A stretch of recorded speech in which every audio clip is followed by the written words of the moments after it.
All right, let's talk about a big one, communism. You know, it's one of the most powerful, influential, and, let's be honest, controversial ideas in all of modern history. I mean, this is an idea that has inspired revolutions, brought down empires, and completely reshaped the lives of billions of people. But here's the central puzzle, the thing that's always been so hard to square. The theory, the dream, was a worker's paradise, a world with perfect equality, no more exploitation. But the reality? So often, when countries adopted communism, they ended up as deeply authoritarian states. So, what happened? Why this huge disconnect between the promise and the outcome? To really get to the bottom of it, we have to do exactly this. Put the original dream right next to the messy, complex reality. We're going to look at the blueprint, and then we're going to see what actually happened when people tried to build with it. Right. So let's start at square one, with the core idea itself. What was the original vision? Well, it all really boils down to this one powerful concept, class struggle. This line right here, it's the absolute heart of the Communist Manifesto by Karl Marx and Friedrich Engels. Their big argument was that if you really look at human history, it's not a story about great kings or epic battles. Nope. Underneath it all, it's a story of conflict between the people with power and the people without it, the oppressor and the oppressed. And in their time, Marx and Engels saw this conflict boiling down to two huge opposing groups. On one side, you have the bourgeoisie, the capitalists, the owners of the factories, the land, all the wealth. And on the other side, you have the proletariat, the working class, the people who had nothing to sell but their own ability to work. For them, this was the central fight of the modern world. So, what was their fix? Well, it was nothing short of radical. To end the struggle, you had to get rid of the thing they were struggling over. Abolish private ownership of the means of production. So the factories, the mines, the big farms. The goal was to create a society where everything was owned by everyone together. No more owners, no more workers, just a single classless society. Okay, so that's the what. But the how do we actually get there? This is where things get really controversial, especially when it comes to the role of the government. Marx basically laid out a three-step plan. Step 1, a revolution. The working class has to rise up and violently overthrow the ownership class. Step 2, a temporary transitional phase. This is the infamous dictatorship of the proletariat. It's where the workers seize control of the state and use its power to centralize the whole economy and crush any resistance. And this is a critical, dangerous step because giving anyone that much power is a recipe for authoritarianism. Then, finally, step 3. After all the class divisions are gone, the state itself is supposed to become obsolete and just wither away. Now, you can imagine, this idea of using a powerful state, even for a little while, caused a huge split in socialist thinking. Mainstream communists saw the state as a necessary evil, right? A tool you use to build the new world and then you throw it away. But other socialists, like anarchists, said no way. They argue that a centralized state is always the problem, no matter who's running it. For them, real freedom meant smashing the state from day one. And this debate is absolutely crucial to understanding everything that follows. Okay, enough theory. Let's get to the real world. And for that, we're going to look at one of the biggest, most important case studies on the planet, China. What happens when you take this grand blueprint and try to apply it to the most populous nation on Earth?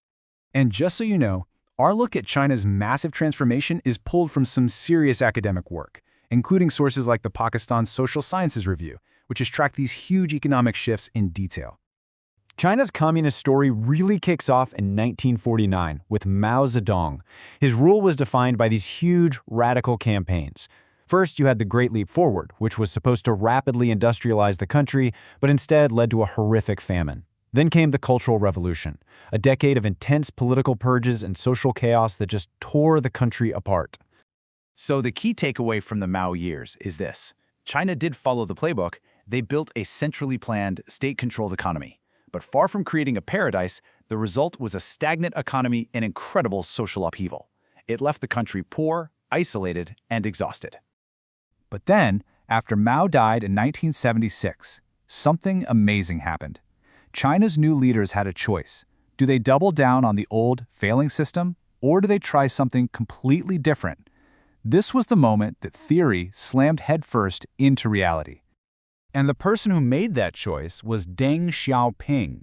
Deng was a pragmatist, not an ideologue. He basically looked around and said, "This isn't working." So he kicked off a series of dramatic, market-based reforms that would completely change China's path, even as the Communist Party held on tight to its political power. And we're not talking about small tweaks here. This was a complete overhaul. They dismantled collective farming and let families work their own land. State-owned factories got more freedom to make their own decisions.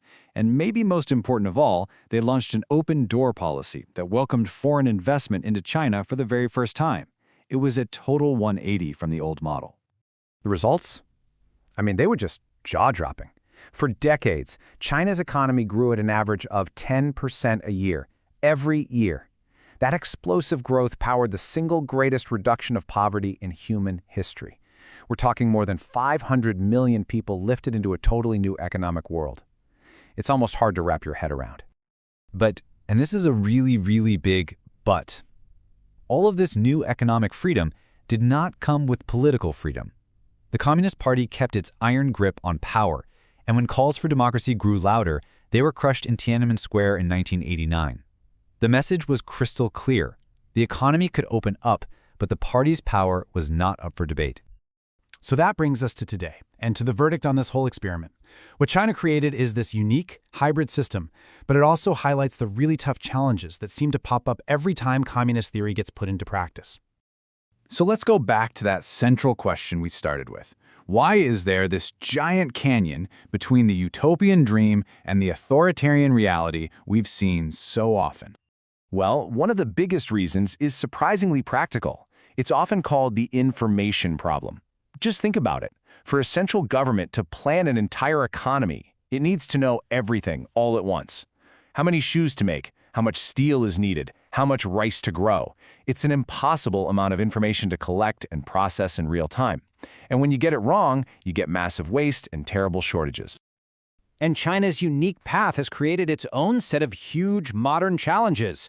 Sure, there's been an economic miracle, but now the country's dealing with massive income inequality, huge environmental problems, cities that are strained to the breaking point, and a population that's getting old fast. What you have today is a system trying to walk an incredibly difficult tightrope. On one side, you've got the fast-paced, chaotic energy of market dynamics. On the other, the strict top-down control of communist principles. And China is constantly trying to navigate this delicate balance without falling. And that leaves us with one final, huge question.